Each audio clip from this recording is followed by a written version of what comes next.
కాళేశ్వరం లాంటి ప్రాజెక్టు గనక భారతదేశంలో కాకుండా ఇంకెక్కడన్నా కట్టింటే, ఇట్లాంటి చిల్లర రాజకీయ పార్టీలు ఉన్న కాడ కాకుండా ఇంకెక్కడన్నా కట్టింటే ఒక అత్యుత్తమ పురస్కారం కూడా వారికి అందేది. త్రీ గార్జెస్ అనే డ్యామ్ చైనాలో ఉంది, దాని కట్టనికి 16 ఏళ్ళు పట్టింది. కానీ అదే కాళేశ్వరం ప్రాజెక్టు కేవలం 4 ఏళ్లలో పూర్తి చేసి కేసీఆర్ గారు 45 లక్షల ఎకరాలకు నీళ్ళు ఇచ్చే ప్రయత్నం చేసి తెలంగాణను 1 కోటి ఎకరాల మాగాణం చేసింది కేసీఆర్ గారు.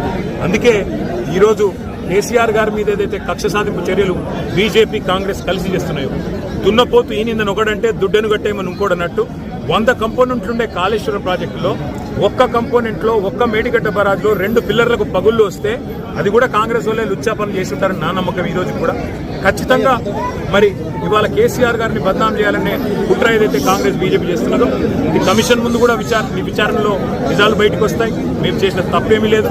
అట్లాగే రేపు ప్రజాక్షేత్రంలో కూడా తప్పకుండా ప్రజలు తిరుగులేని విధంగా ఈ పార్టీలకు సమాధానం ఇస్తారనేది మనం. Okay sir, thank you.